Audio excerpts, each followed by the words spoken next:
Hello and welcome to the 60th episode of the Rockies Now podcast. We are a Colorado Rockies podcast. If you're a Rockies fan or just a baseball person, you can follow us at Rockies Now on all social media platforms. Thanks for joining with us today. I am your host, Steven, along with the wonderful co host, Tom. Tom, it's good to be back, and let's get this offseason rolling. Yep, definitely. See, 2024 season for the Rockies that is has come to a close. Playoffs are going, so let's get started. It's basically for us off-season time, and pretty soon, before you know it, we'll have a World Series champion crowned. Yeah, fingers crossed. Yeah, so to get things started, we'll talk about a little bit about the Rockies second half here. We're not going to go back and do the first half because you can go back and watch our podcast during the midway of the season when we talked about the first half and talked about the All-Star break, that sort of things. So go check that out on the YouTube channel that's available on there. Feel free to like and subscribe on the YouTube channel as always.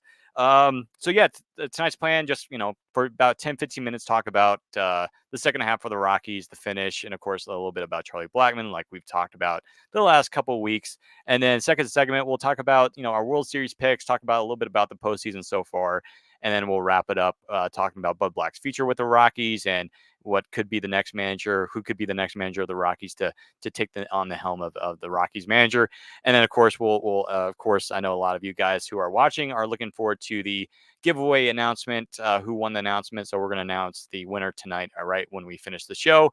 And so, yeah, I'm excited to kick off this off season. Of course, this is the really, again, our second full, off season, because last year, Tom, this was his first off season with us, and we had a fun off season. We had a lot of fun shows, and we have a lot of fun stuff coming up. We're hoping to get some, special guests on board here on the podcast, and maybe some players, maybe some Rockies, former Rockies players, coaches, managers, that sort of thing.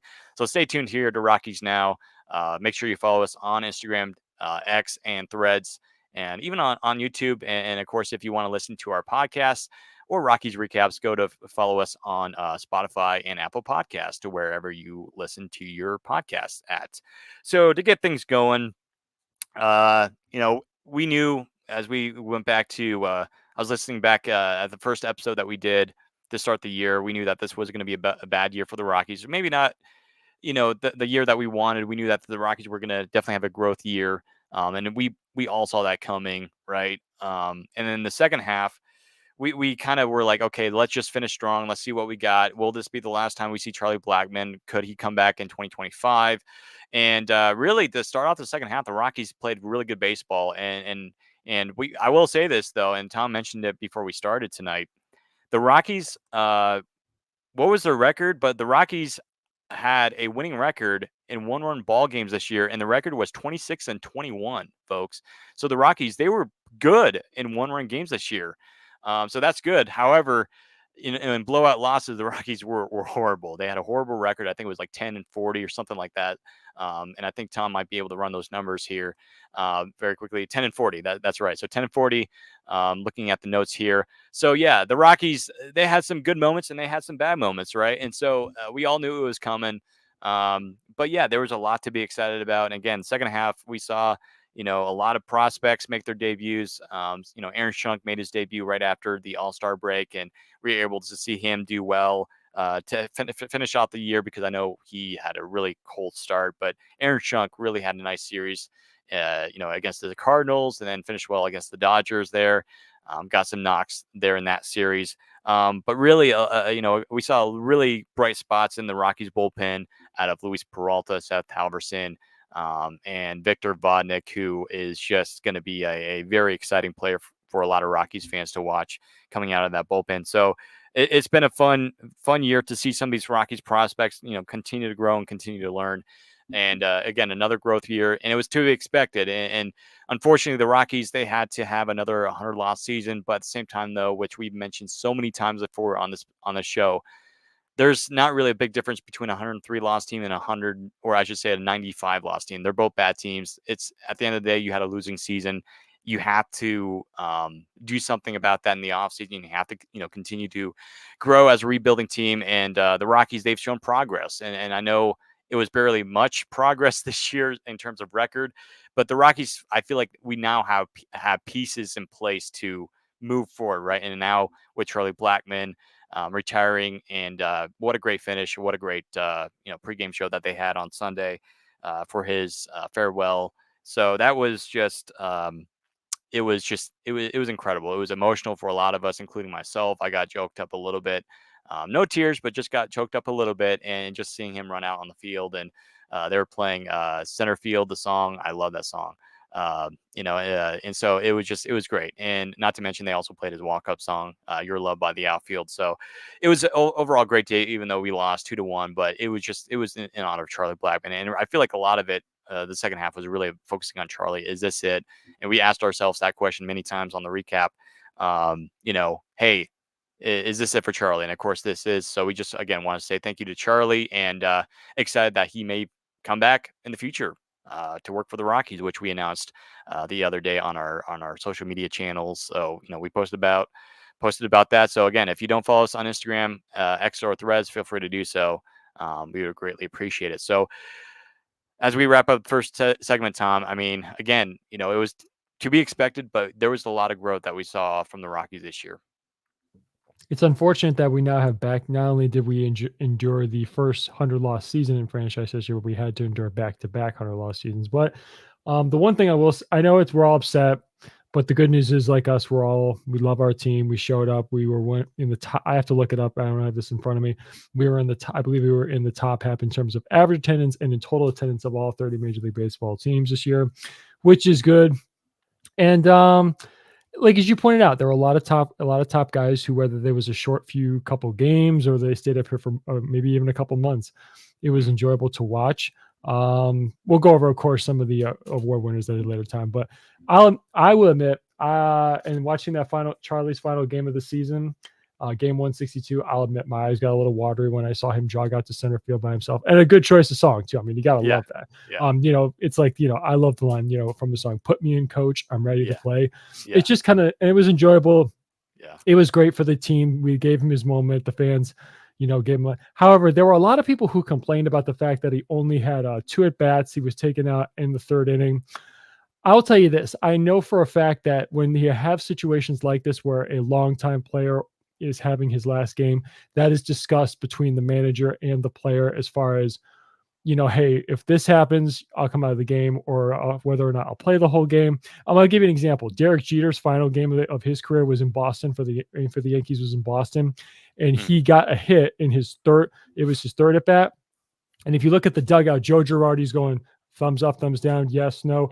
They had a pinch runner actually on standby at the steps, so it was Jeter's choice. And the same thing was for Charlie. I'm pretty sure that he discussed with Bub Black, if I get a hit, that'll be it. Or if he doesn't, or he'll play the whole game. If he doesn't get a hit, then he'll play the whole game, and then he get the jog off from I thought he was going to play center field the whole game if he played the whole game, but then he was moved to right. The more I thought about it, again, he's 38 years old. Those legs aren't the same as they used to be. So, but all in all, Charlie, I love you. Thank you. Yeah. As I said on social media, you are my 2nd favorite Rocky of all time, behind the Hall of Famer Todd Helton. So many great memories. The one record he does hold, for anybody who doesn't remember, he does hold the Major League Baseball record. He has the most RBIs in a single season from the leadoff spot, which was in 2017, which was a fantastic year. It was, hang on, I want to make sure I get this right, 104. And that was just a season. Of course, he won the batting title. And of course, the season ended with that unbelievable wild card game in Arizona. But just so many wonderful memories. There's too many to name. It's one of the best careers in Rockies history, and number 19 is going to be retired someday with it. Charlie is not going to Major League Baseball Hall of Fame, but he will go to, he is, for all us Rockies fans, he is a Rockies Hall of Famer. So yeah, but all in all, it's a season you don't want to endure with 100 losses, but there was positives, and there's quite a bit of negatives, but a lot of positives, which we'll get into later. But all in all, I enjoyed it. My first full season being part of this, part of the podcast here. So it's awesome. Yeah, and by the way, shout out to you. I mean, you said that it would be fun if Blood, put Charlie in center field to finish off the year, and that's what he did. And even though it was 1 inning, I thought that was really cool. I'm like, hey, Tom predicted it, so shout out to Tom for that. But yeah, it was again really, really cool. So, one side thing is real quick, I did post this on social media. I don't know if anybody saw it. Charlie did not make his Major League debut in center field. It was actually his first game in 2011 was Cargo was in center field and Charlie was in left. His first game in center field, I believe, was not until 4th of July weekend of that same season. So Hmm. so that was not his Yeah. first position he played, but either way, he was, of course, center field for a very long time.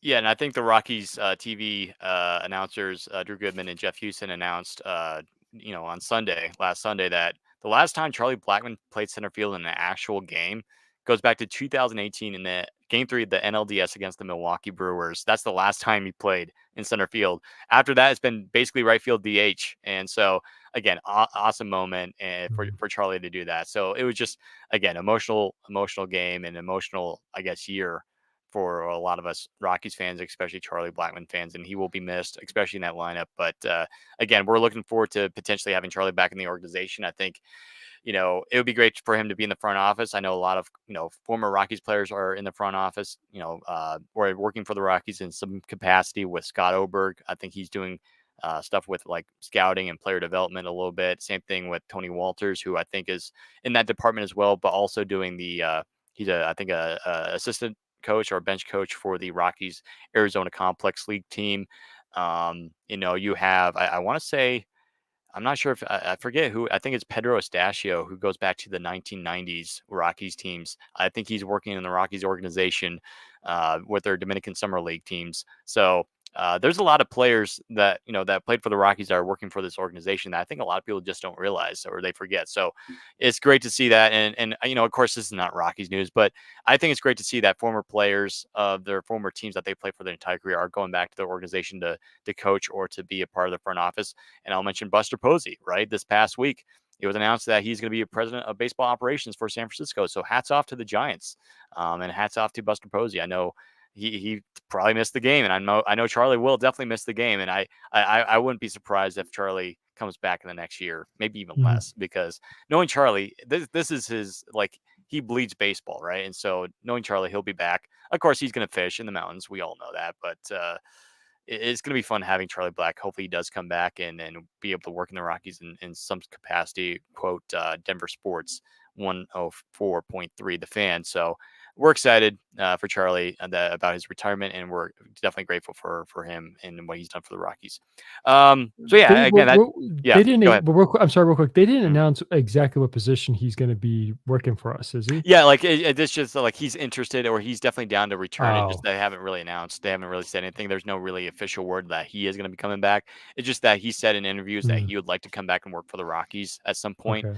in Oh, some okay. capacity. So again, Oh, we'll keep an eye on that. So I'm not sure if you yeah. saw my message, but it would be kind of funny if you showed up to spring training that brand new custom truck. Right? That was a really dope truck. Yeah, if people Yeah. watch the pregame, it's a really good truck. And not to mention, if you go to Coors Field, that truck was at the stadium. They have that Toyota sign in left field.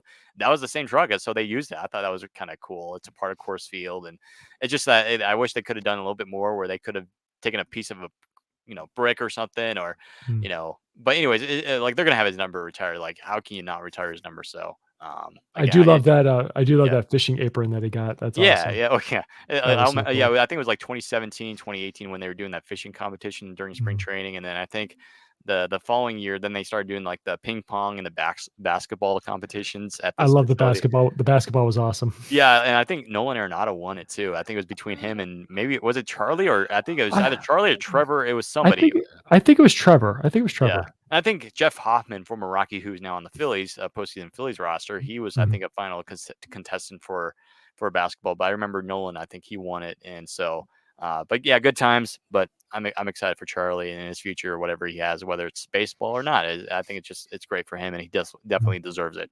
Um, so yeah, let's move on to our next segment. We're going to talk about our World Series picks, but let's first talk about our thoughts on the postseason so far, very very quickly. All I gotta say, Tom, is wow. Like a lot of upsets, and I love it. Except I don't like the Mets. As a Rockies fan, I just don't like the Mets. But I like the upsets here because I know a lot of big market teams, a lot of people in the big media, they don't like it because it hurts viewership. Like last year, we had the Rangers and the Diamondbacks, which was one of the worst TV ratings in a long time in the World Series. I think it might have been one of the lowest in World Series history, as a matter of fact. And I know, Chris Rose, who works for Talking Baseball and John Boy Media, he was talking about that last year. I remember, and a lot of people weren't happy. But for me, I think we both enjoyed it. It was just like it was something different, and it was exciting too. It was a good World Series. It was going to Game 6 of the World Series too. So I love this. This is I think good for baseball. I think it's good for both ways. But it's just like, wow, like tonight, for instance, the Mets, they swept. No, they actually won the series. Excuse me, not swept. They beat the series against the Brewers in Milwaukee. Very hostile environment. And I mean, the Brewers, they were in control of that division the entire season. The Mets, of course, they had that OMG vibes along with Grimace there when they had a horrible start to the year. And a lot of people were saying, oh, Pete Alonso should go, or Carlos Mendoza should be fired. And it's just like, and the Mets turned it around, and happy for the Mets, but I just don't like the Mets. And I was kind of rooting for the Brewers here. They were the team I was rooting for, but they're out now. The Kansas City Royals, they sweep the Orioles. Like, and this is a team that lost over 100 games last year. And of course, I'm excited for the Kansas City. This is a team that's been in basically a playoff hell for the last, or baseball hell really, for the last several years. I mean, last time they had good success was, right after they won the World Series, right in 2015 against the New York Mets. And I don't know, maybe a Mets and Royals rivalry World Series. I don't know. We'll see. But it's just like, what a crazy postseason, man. And it's hopefully the Dodgers lose. And I don't like the Padres either. I was rooting for the Braves too. But at the same time, though, it's kind of good to see some of these underdog teams win. And I think it's good for baseball for both teams. I really don't care about the TV ratings. It's good for baseball. It's good for some of these small market teams to see their team, go to the World Series or advance to the Division Series or to the LCS for the first time in how many years, right? So I think it's good for baseball for both sides, right? And I understand there's a lot of people want to see the Yankees and Dodgers or Yankees and Braves. It's just like, but let's have these teams enjoy their moment together, right? So my World Series pick, I think it was the Brewers. Well, now it's dashed. So and it only lasted a few days, but yeah. So that was my World Series pick. So, but other than that, I'm actually really enjoying this postseason, even though I haven't been able to watch much of it Well, because of work. But so far, I like it. well, pick a new one. Pick a new who. Well, the teams left. Pick a new one. Yeah, San Diego, I really don't trust them. Either way, I don't trust them whatsoever. I don't trust the Dodgers whatsoever. The past few years, there's been American League teams that have won the World Series. You had the Astros in 2022. Of course, they're out. And by the way, shout out to the Tigers for sweeping the Astros. American wins, so we love it. So I don't know, man. Kansas City. They kind of remind me of like last year's D-backs a little bit because Mhm. again they lost 100 games last year, and I think it would be a good story for them to go to the World Series. I don't think they're going to win it, but I could definitely see them going to the ALCS, like just surprising everybody. But who knows? I mean, again, last year we saw two teams that had horrible records the year before that, so who knows? Uh, Just go yeah, with your gut and pick I'll somebody. go with Phillies here. All right. That team is just it's as much as I don't like the Phillies either. This team is so good. I feel like they have a chip on their shoulder. Their owner recently said that he wants that World Series ring back and he wants it bad. And I think they have good ownership in Philadelphia that wants to win, which is great. So I'm gonna go with Phillies here. Again, they have up and down the lineup, MVP type of players, all-star players. I think this is their year. I think last year was more of like a disappointing year that they get clobbered in the face by Arizona, especially those final two games in Philadelphia that shocked the world.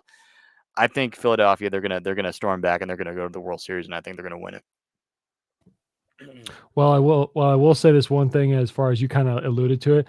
I guarantee you Major League Baseball is rooting for it to be a Yankees Dodgers World Yep. Series. I promise you that. Hmm. Not only because it's hard to believe, again, we've hearkened on this before. It's hard to believe this is Shohei Ohtani's first playoff appearance. It's crazy, but true.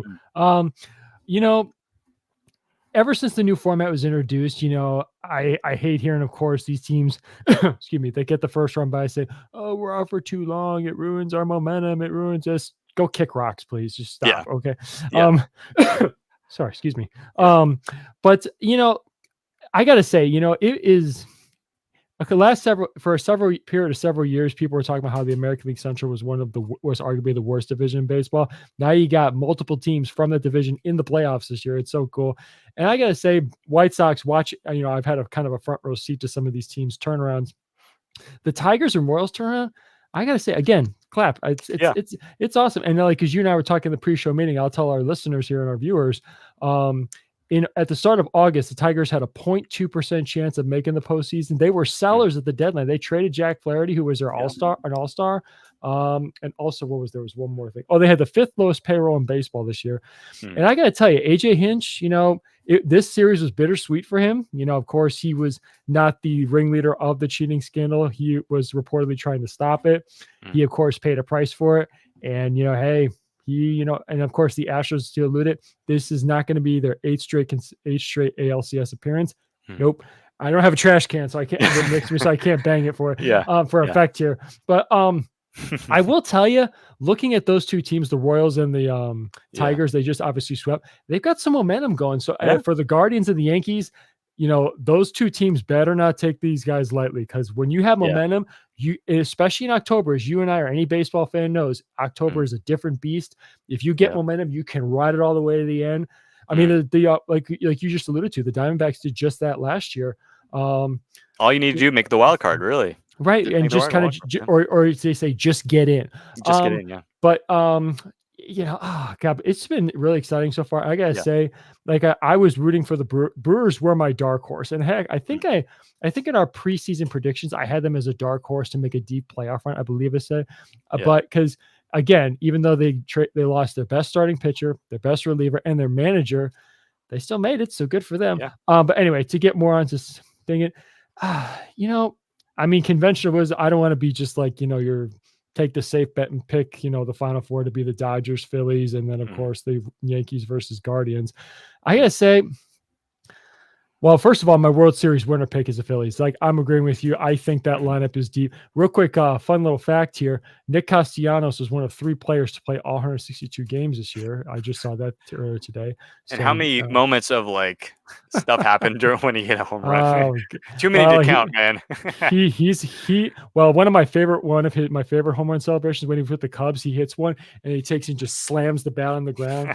Or also there was another one when he was with the Tigers, and his backswing, he kind of flipped the bat in the air and the umpire caught it. You can YouTube that. But anyway, American League, you know what? Again, people are probably waiting for me just to say the Yankees. I got to tell you, I'm high on the Royals, man. I think I just got to tell you, I think, Bobby Witt leading the charge, Salvador Perez, it's amazing that he's still producing the way giving the offensive production he is at his age. I got to say, I'm thinking it's going to be Phillies Royals World Series and the Phillies win it. I got to tell you, I'm thinking, the Royals, they had 2 amazing back-to-back years in 14 and 15. And of course, that led to a championship in 15, which they had a dominant bullpen that year. By the way, former Rocky Wade Davis had a .94 ERA that year. Whew. But anyway, so that's my thing. I'm going Phillies Royals World Series, and the Phillies are going to win because, like, as you point out, John Middleton, the owner, he has really invested in this team. And I think this year, they made it in 2022, but I think this year they finally get it done and they get a ring in their finger, and it'll be their first world championship since 2008. Yes, that's right. Mm-hmm. Yeah. Shout out to Garrett Hampson on the Royals, former Rocky, and Elias Diaz, who's on the Padres. So happy for those 2 guys. And, it couldn't happen to better guys, Garrett Hampson, the Hampy, the hamster. He's always had that good speed. I think he's been playing a little bit for the Royals, kind of on the bench this year, but he's always gives you good speed, good bunts, and everything. So happy for those 2 guys. But again, like we have a lot of people in the chat on Instagram saying, as long as it's not the Dodgers, so we're all together, right? So, but I agree with you. I think the Royals are kind of like that team that you could definitely see them going to the World Series. Again, I feel like the Royals haven't been that they've been that team that nobody has been really talking about this year. Like, oh yeah, the Royals, yeah, whatever. But no, like, and that was the D-backs, I feel like last year, like, or the Rangers. The Rangers, they're playing the wild card against Tampa. Tampa's probably going to beat them. I had the Rays beating Tampa last year in the wild card. I had them. So and the Rangers, they weren't really flirtatious. They were like, they're decent, but they're going to have to go through Tampa, Baltimore. Like, come on, like, it's not gonna happen. But look, they swept the Rays, they swept the Orioles, they went on a run, like you said. And I think Bill Schmidt, Rockies GM, he said a good line, and he knows it too. Like, he said this during the winter meetings last year. He's like, yeah, obviously we're still a couple years out from potentially getting back to where we want to be in the playoffs. But he's like, honestly, for us, like, kind of like what we saw in 2017, 2018, especially in 2018. The Rockies, they were in second place in the National League West, and they went to the division series, and they feel like they could have gone farther. It's just that they had to go through a buzzsaw against Milwaukee, which swept them in 2018, as we remember. But yeah, I mean, sometimes you don't need to be the best team to go all the way to the World Series, and sometimes, and that's why baseball is so great. It's an underdog story. You never know what can happen. October, like you said, is a different ball game. It's a different time of year. It's almost like a different season, really. It's like anything can happen, and that's what's so great about baseball compared to football or basketball. It's very predictable in the NFL. Like you kind of know which team is going to win. Well, especially if there's a lot of like these people that like are like, hey, the NFL is rigged, whatever, because you already know that the Chiefs are going to be in the Super Bowl, right? Where baseball, you really don't know, and that's the great thing about baseball. It's a mystery. It's a story. It's a storybook, and you just can't wait to read that story. And it's kind of like, you know. As an illustration that I've heard somebody said once, is almost like you're sitting on your grandpa's lap and he's like, here, let me read you a new story tonight. And it's a completely different chapter. It's a completely different book.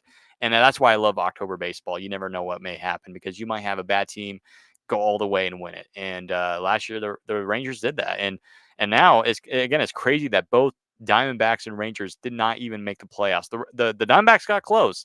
It came down to the final game of the season between the Braves and the Mets for that doubleheader. It was really kind of a game 163 scenario for both those teams in some sort of way. But yeah, I mean, again, postseason baseball is the best baseball, and I'm excited for the rest of it. Unfortunately, again, I like for some of us that have to work like me, I won't be able to watch a whole lot of it because I'm working, working up to 40 hours. Hopefully soon. I just started, but this is probably my most favorite time of year. It's just that I'm missing the Rockies. We're missing the Rockies, and hopefully that day comes when we see Rocktober again. I think it's coming soon. So it's gonna be fun. So I guess our both World Series picks, we're gonna roll with Philadelphia Phillies. So I'm not gonna say go Phillies. I'll just say Phillies, go ahead and win it. It's all yours.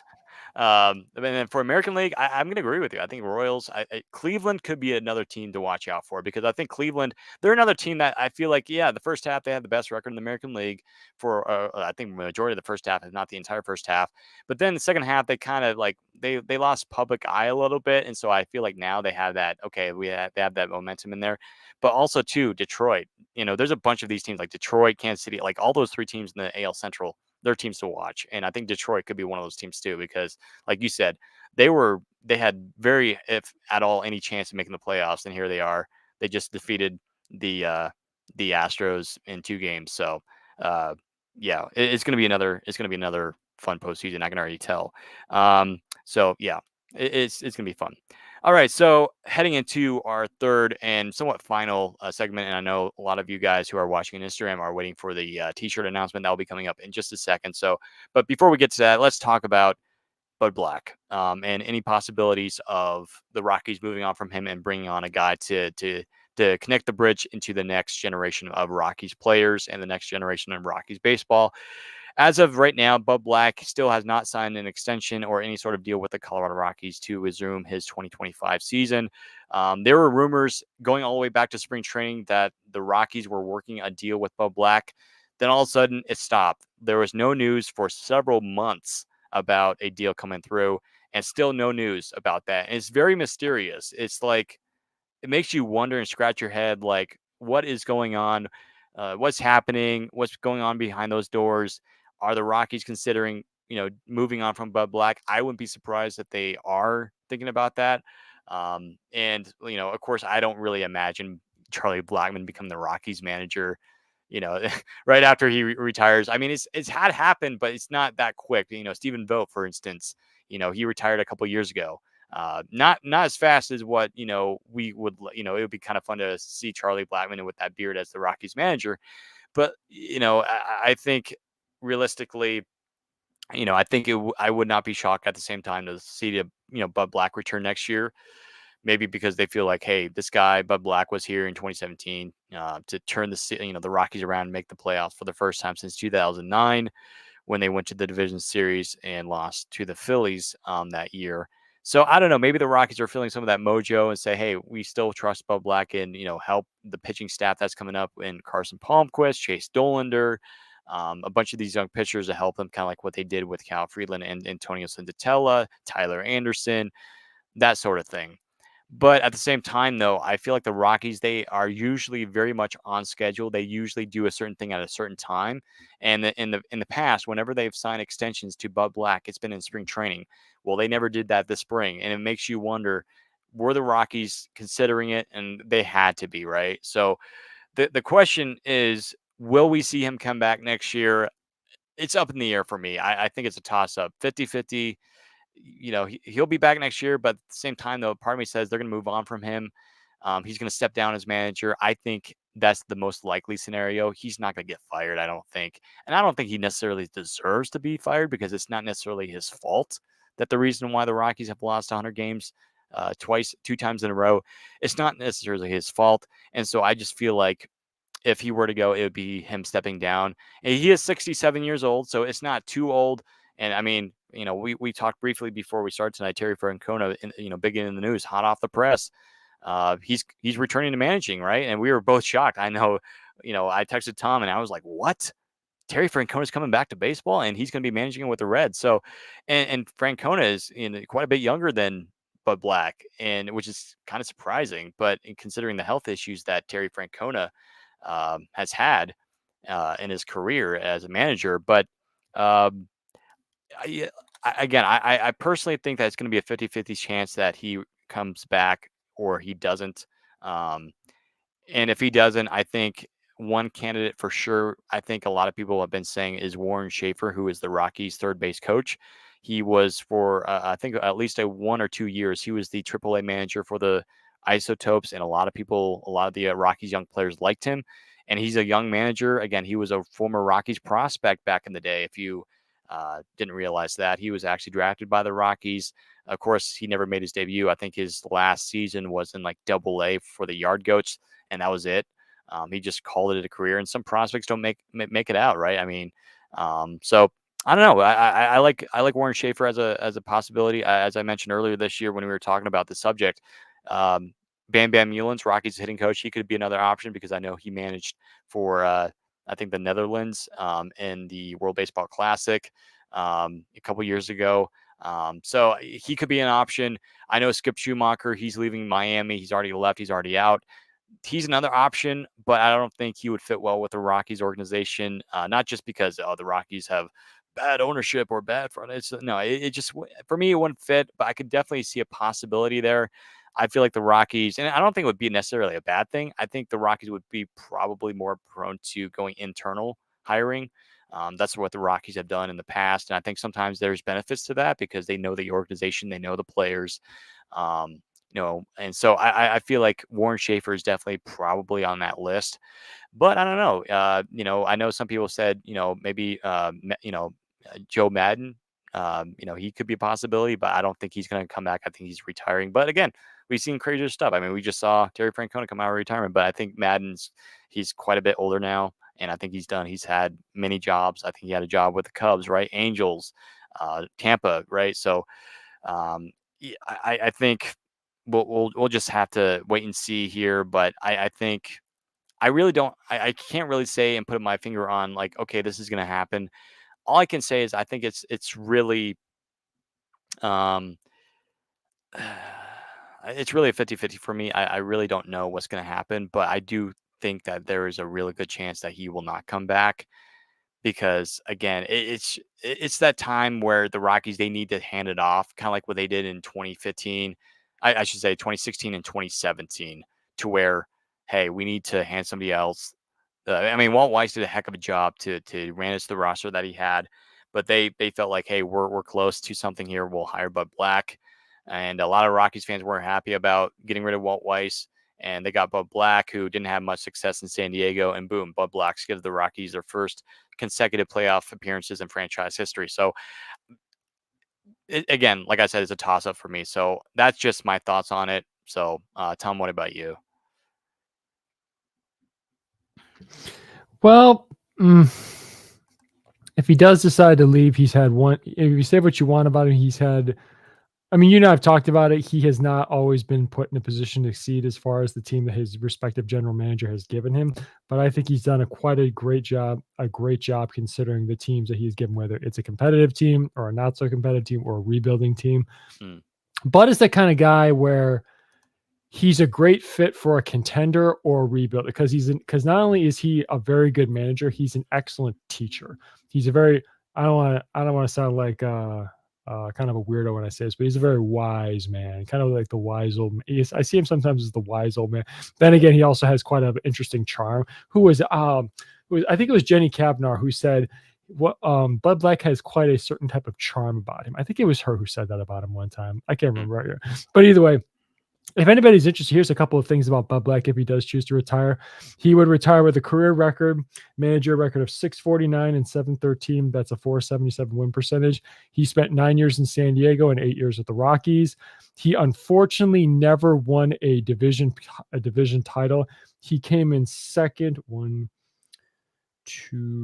two times, and he came in third several times. And here's a little fun fact about it: in his career, he's been ejected 25 times, including 3 this year.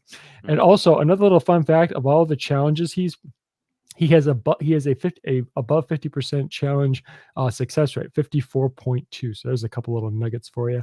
But I've always liked him. I really just feel bad that he just has not had, as you and I have talked about, I think you said it a couple of podcasts ago, he's never had the roster where like they're the team to beat in their division, because unfortunately we play in the same division as the Dodgers and the Padres, who where we were, after 20, I always remember this, after 2018 and we gave Nolan the extension, it seemed like we were ready. This was our time to compete with the Dodgers and really go at them. But then unfortunately the Padres snuck there right behind us with Tatis and Machado and all them guys and just overtook us. And it's really unfortunate that window didn't last long. Those were some great teams. And I'll never forget some of Bud's moments in the 2018 wildcard game, such as trying to make an argument for Charlie getting home when he was already in motion after DJ hit the gap shot right there, and it went into the ivy. But anyway, it's just. But I think Bud will manage this This will be his last year as manager, so it's kind of funny. If that's the case, he'll have 9 seasons with the 2 teams he managed. I know there was somebody who said, "Oh, they're just going to promote Mike Redmond from bench coach." Well, honestly, here's something interesting I found out about Mike Redmond. I didn't know that he's from Seattle, Washington, so I think he could be a pretty solid candidate for the opening Seattle Mariners management position. So, but I do agree, Warren Schaefer is definitely an option. I mean, Bud Black could be quote unquote grooming him to be the next manager, but a couple other really Skip Schumacher. I don't think he's coming here. I think somebody's going to hire him this offseason. He's going to take one of the jobs. Somebody mentioned Gabe Kapler. I'll tell you this: he is going to be the Marlins next manager, because I believe there was a real quick story. I believe there was a coup that happened behind the scenes. Skip Schumacher is being forced out, and Gabe Kapler, who is the assistant general manager to Peter Bendix right now, I think he's going to become the new manager. There's a couple of interesting minor league options. Dodgers first base coach Clayton McClaw. I know he's been a candidate for a couple of years now. He's an outside candidate. I think the Rockies should interview, assuming he doesn't get hired as one of the managers. White Sox Double-A manager Sergio Santos. He's been a pretty well talked about minor league manager. He was with the White Sox this year and the Yankees last year, and led both those teams to either first or second half the best record in double or single A for a respective half. So he's another option. There was one other one. Hang on, I got a list up here. Hold on, just bear with me for 1 second. Clayton McClaw. Another one from the Tampa Bay Rays bench coach Rodney Linares. He's another candidate who's been emerging lately. So those are just some ideas. But I mean, who knows? I know Bill Schmidt's got an idea. The one thing I will say is I just hope during the process, when Bud Black does decide to leave, interview as many people from the outside, not just to get as many candidates as possible to make as many great choices, but also when you interview process, smart teams get ideas during the interview process. Okay, you understand this is what this team does. This is what they do here. This is what I think this could work for us. This is how we become progressive. Because, the one thing great teams do is they figure out new and progressive ways to win. So, but again, lastly, Bud, thank you. I mean, it's been a joy to have him. It's just been unfortunate he has not been that manager to get us to our first division title. So we were one win away from that, and I remember again. You look back at that National Series. You remember that game 2? I think it was Max Scherzer pitching that game. And that's the game we lost. And the Rockies, if the Yeah, it Rockies was. win that game, they win the division. And it's just like, oh man. It would have been 12 in a row. Yeah, and I mean, again, people forget how hot David Dahl was to finish the Oh season. He god. was probably the hottest player on the planet. He had Mhm. like 7 or 8 straight games with home runs, and I remember his game. I think game 3 or no, game 2 was it? No, it might have been. I'm trying to I think remember. it It was. was I think it was two. I think it was 2 two. games. Yeah, 2 games. And so it was like game 2, and I think he had that home run, or it was either game 1 or game 2 when he had that home run. I think actually no, I take that back. It was game 1 because the Rockies clinched game 1. They lost Mhm. game 2, and then the series finale they won game 3, and that's when Charlie Blackman got his cycle. And so Mhm. yeah, I think it was game 1. That's the game we clinched. We won the series, but again, that game 2 was crucial, man, because the Rockies, if they win that, they win the division. I think we And had and run. yeah, I think we had runners in scoring position in the ninth inning, I believe, too. yeah, and so they were like again this close, and again, I mean, you could argue say that the Rockies in some ways kind of both. I mean, again, it took game 163 to win that division, but Mm. in game 162, I mean, it was kind of both Dodgers and Rockies division. But seriously, in terms of like authenticity, the Dodgers won that division, but I don't know. It was 2018 was kind of our year. Even 2017, dude. Like if you Mhm. remember how hot the Rockies were in 2017, they were I think the first team in the National League, if not in baseball, to reach I think 30 or 40 wins. They were so good in 2017 to start off the Mhm. year. Then of course I remember the June month of June where the Rockies they lost 7 or 8 straight games. It was like, oh, here we go again, and all of a sudden the Rockies they were able to stay level. They were able to come back, and of course, Lux points out in the comments here on YouTube, Prime Chuck Nasty in 2017, he Mhm. was an MVP finalist that year. People Mhm. forget that he was an MVP caliber player along with Was it- Nolan Arenado that year. And I then think. I yeah, and then think I think in both. Yeah, Arizona, both. yeah, Yeah, I'm sorry, real quick. Both I think yeah. finished in the top five that year. And then on the other side in the National League West in Arizona, who they played in the wild card game, Paul Goldschmidt was an MVP candidate, and then I Mhm. think JD Martinez when he was with Arizona, which he by Mm. the way was a heck of a D back. Mm. Um, Yeah, he was a deadline acquisition from the Tigers. yeah, and again, I think he was on the MVP finalist board that they had, and yeah, I mean, and then Cantel Marte, he was a young player, came over from the Mariners organization in a trade, and so yeah, the Rockies they got close, but again, it's not. As we finish off this final segment before we do the T-shirt announcement, who won that the T-shirt, it hasn't been Bud Black's fault, and it's the roster, and it's just it happens, right? I mean, you look at other managers in baseball, Rob Thompson with Philadelphia a couple years ago when he first came on, like the roster wasn't very good. Yeah, you had Bryce Harper and or another example, Brandon Hyde with the Orioles, right? He had to go through so many losing seasons, right? And he was with that. A lot of people were like, why isn't he fired yet? Well, look at, and I know the Orioles, they haven't had much playoff success in the last 2 years. They're still a very young team. As a matter of fact, they're still one of the youngest teams in baseball. Look at that lineup. Colton Cowser, again, they have so many young players. Their time is going to come. However, Tom and I, we were talking about this before we started. They might be on the hot seat if they don't do anything, if they don't progress next year. If they lose in the first round again, it's just like ooh, a little bit. You might have to consider moving on from somebody. But I think Brandon Hyde's done a heck of a job for the Orioles as a manager. He's one of the most underrated managers in baseball, in my opinion. And it's not really a well-known guy, but in Baltimore, of course, he is because now Orioles fans love him. Even though there's some Orioles that I've seen in the last week that are like, he should maybe get removed from his job. And of course, it was announced, I think today, that he's going to be returning for next year. But sometimes it's not the manager's fault. It's just the roster that you're given, and you're in a rebuild year, and it's easy to point the fingers at the manager. And there's no perfect manager in baseball, right? I mean, even Bud Black will make his mistakes by taking out a pitcher too early or too late. But there's been times where Bud Black has. I just think that he's done a really good job, and at times, and the times that he's needed to do that. But at the same time, though, like we've said, I think this is a good time for him to move on.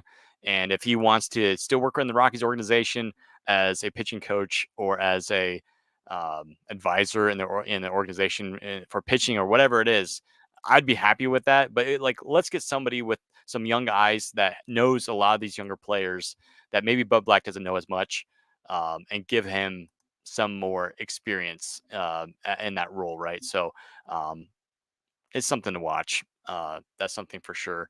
Um, yeah. So there's so much to talk about, and again, we're gonna have a whole off season to talk about that.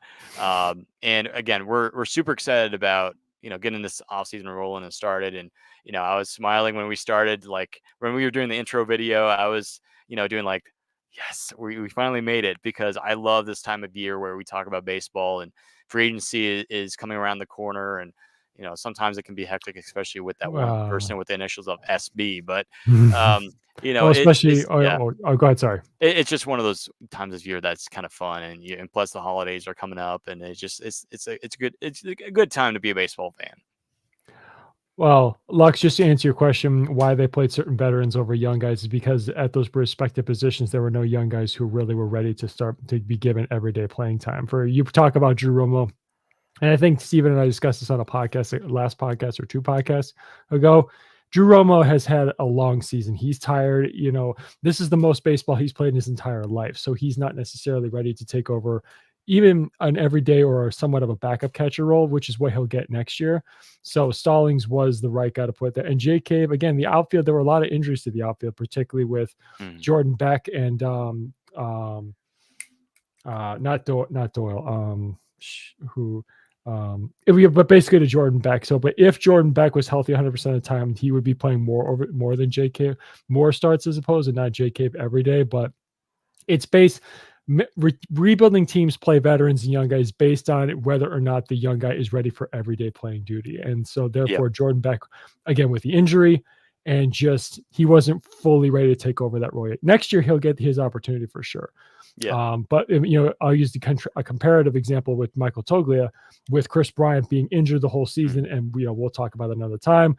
He got his chance and he took full advantage of it. I think he's our first baseman for the next Yeah. 5-10 years. Well, Yeah. again, I'm not trying to hark on it, but either way, but yeah, so that's just the thing. And Yeah. next year we're going to see more young guys play. And it's like I think you and I talked about this a couple episodes ago. This is going to be hopefully the final transition year to when we can really supplement the remaining spots of the roster with hopefully some high quality veterans. Again, fingers crossed there. Yeah, I like Ty's comment in the comments on YouTube. Toglia is our franchise cornerstone. I think that's definitely a good way to point it at, because I mean for a while I was like kind of worried about Toglia, but yeah, like he's kind of like that Joey Gallo type of guy.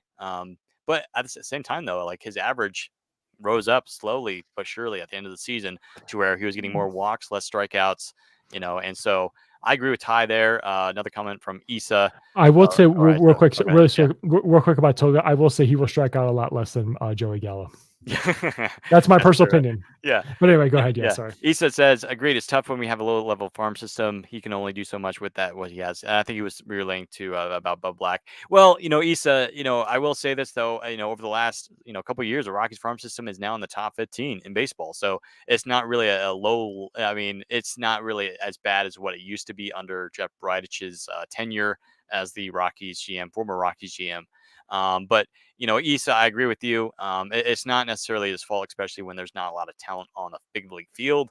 And so the Rockies, they got to go younger, which they have been doing. And I know there's been a lot of people like, oh, I know it was frustrating for a lot of us, in some ways that, Drew Romo didn't finish the last 15, 20 games. A lot of it, again, we've talked about it many times on the recaps. A lot of it had to do with tiredness. Drew Romo played an entire season and, mainly as their starting catcher almost every single day.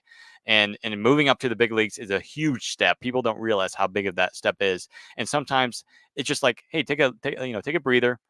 Get some fresh air in the big leagues. Learn how to drive to the ballpark. Learn how to, see, watch batting practice. Watch Charlie do batting practice, that sort of thing. And see, Drew Romo did play at the end of the season, right? In the last couple of games, he did play. He got some plate appearances. He played the last game of the season, and he got a base hit. I think he got a couple knocks. So again, it's not like the Rockies hate Drew Romo. No, they love him. But they're just, and again, he's young. He's like 22 years old. He just was drafted like 4 years ago, and yeah, the process has been a little bit slow, but. The Rockies, they're not going to extend Jacob Stallings for like 10 years. No, they're going to, Drew Romo, he's going to be their future star catcher, right? It's just that they're letting him kind of get a big look at the big picture at the team. And again, like there was moments where I'm like, you know what, it would be kind of nice to see Romo play today because he hadn't played in like 2 weeks. But you know what? I'm not Bud Black. I'm not I'm not a manager. I know nothing about managing a team. So, but yeah, Mm. it's all good. Yeah, It's real quick funny story. Maybe Charlie Blackman got to pick the lineup for the last game. I wouldn't be surprised. Just a funny little joke. W Charlie. Ty Yeah, yeah. says, when does Veen get the call up? I think next year, man. I think next year could Mhm. be that possibility. So Ty, stay tuned. And maybe he'll get that call, and we'll definitely be excited about that because we've been waiting that call up for a while, ever since he was drafted in 2020. So, He yeah, I think he will be one of the starting outfield spots in Albuquerque to start the yeah, season. The only yeah. question is, they're going to evaluate. They're going to keep an eye very closely, but it could be I think as early as midseason. That's my prediction. Mhm. Yeah. Yeah, and like Ty, I think Ty agrees with you. I think Veen is one of our guys next year by July. I agree with him. I think he's going to be, of course, he's going to struggle a little bit. And I wouldn't be surprised if he kind of struggles out of the gate in Albuquerque. It happens to every single player, and he had a good finish in Albuquerque. But again, there's those times to where a player has a really cold start, doesn't do well. Amador was that type of person this year, right? Really cold April and May, and then all of a sudden got hot, made his debut in St. Louis this year, had a cup of coffee, got sent back down, and he finished the season off strong in Double A Hartford, right? And in the Yard Goats, they went to the playoffs, played against the Somerset Patriots. They had a good year. So yeah, I mean, I think that's the case for Veen, but Veen is closer and he's right there. It's just that I think the Rockies, they want to put a little bit more seasoning on him, if you want to call it that, some more Parmesan seasoning. So we'll see what happens with Zach Veen. But yeah, I agree with Ty. So and again with Lux, he comments, "Do you think Andor will be up again?" Absolutely. I think this could Mhm. be the hurrah for Brendan Rodgers. But at the same time, that we've talked, many times before, that we wouldn't be surprised if Rodgers stayed until the deadline next year for the Rockies to move him, because why not get some prospects out of him? Well, Because yeah, I mean, you could do it well, in the off season, but well, maybe the see what they have when Rodgers won last time. Well, he does. He isn't. Well, just to point at Lux, they're not going to have to resign him. He's under team control for one more year. So this is his quote unquote last year of arbitration. Mm, So I got to be honest. It wouldn't. He had a quite a, I'll say a convincing year, to the point where I think some contending teams are going to inquire what the acquisition cost is going to be this offseason to bring him in, because there are a couple of the contenders who are going to maybe need second baseman. I know, for example, I think Gleyber Torres is a free agent this offseason, so the Yankees are going to be looking for a new second baseman. Um, that's just one that pops off the top of my head. So um, that's the thing. I think I do agree with Steven. I do agree with you. I think if Rogers gets traded, Amador, but don't count on Aaron Shunk. He had a pretty good end to the season hmm here, so I think he's going to get some looks in spring training. Yeah, for sure. Um, One more comment here. Blackman is the manager in the next 10 years. Hey, you never know. I could see it, but I at the same time, though, Charlie, he's more of a guy that's like behind the corner, not doing much, but we'll see. Um, all right, let's wrap it up tonight as we wrap up our first podcast of the 2024 offseason, as we get ready for 2025 in a couple months. So, and I like the comment here by Lux says, "Chunky Monkey." I love that. Maybe we'll use that. You will use that, Lux. So thank you for that. Maybe we'll make a T-shirt and we'll put it on our shop. But yeah, speaking of T-shirts, we have a giveaway to hand out to one of our awesome followers on Instagram. And again, if you don't win, don't worry about it. We have many more giveaways that we're going to be doing throughout over the next, hopefully, several months, in the next several years. So, this is not going to be the last one. There's going to be a lot more. But, again, shout out to Lux. Thank you for giving us an idea for another T-shirt. Chunky Monkey. I love that. All right. So let's get to our giveaway. So whether you're watching on Instagram or X, and I know for a lot of you who are watching on X, unfortunately, you were probably not able to join on this one. But if you follow us on Instagram, great. I mean, you're part of it. But if not, we're hoping to do one on X very, very soon. So stay tuned for that. So, anyways, let me pull up the winner here for the uh, uh, Charlie Blackman Chuck Nasty T-shirt giveaway. Let me pull it up here. I have the winner. All right, coming in as our first giveaway winner will be Angela. So congratulations to Angela, and I'm probably gonna botch this last name here, but Demanis, however you pronounce that last name. But Angela, congratulations on getting your free Charlie Blackman Chuck Nasty T-shirt. We'll be DMing you here in just the next day or so about details about your T-shirt. What would you like on it? What's the color? And of course, we'll definitely have Spread Shop send it out to you. and we might even include a special thank you card as well. So, Angela, congratulations! And for those who didn't win, again, this is not the last time we're gonna have a giveaway. We're gonna have a bunch of these. Heck, who knows? And I didn't tell I forgot to tell this to Tom before we started, but it would be nice if we can, eventually get to where we can, give out tickets to games maybe eventually down the line. I'd probably be in charge of that. I mean, we'll see. But again, that's in the future, man. I don't want to spend a whole lot of money yet because I got a job, so I got to take care of myself. But yeah, like we're excited. So again, more future giveaways are going to be coming up next. But yeah, if you want to take a look at our shop, go follow us on Instagram. Go click our link in the bio, not bio. Why did I say bio? Bio, and go check that out. That link. We got a bunch of t-shirts, a bunch of cool designs, and of course, we're hoping to make some new ones and have some people design some stuff. So yeah, we have again JK t-shirts out there, Ryan McMahon's t-shirt out there. We have an all-star game as well. And then we have a couple of Charlie Blackman designs out there. We have, I think, a Nolan Jones t-shirt design out there. Then we have our own Rockies Now t-shirt design, and of course, a fun little mountain design on there as well. So again, check out our merch. Again, link in the bio. And sometimes again you want to make sure that you find our merch whenever it's on sale, because if you want to save some money, I definitely recommend doing that, because sometimes you can get 20% off of everything. Sometimes I think we've even had 50% off of everything. So sometimes you can get really good deals on certain days, so make sure you check that out. Again, link in the bio for our spread shop, so check it out on our Instagram page. Well, I think that's going to wrap up this first podcast of the off season. Again, this is the 60th episode. It's hard to believe.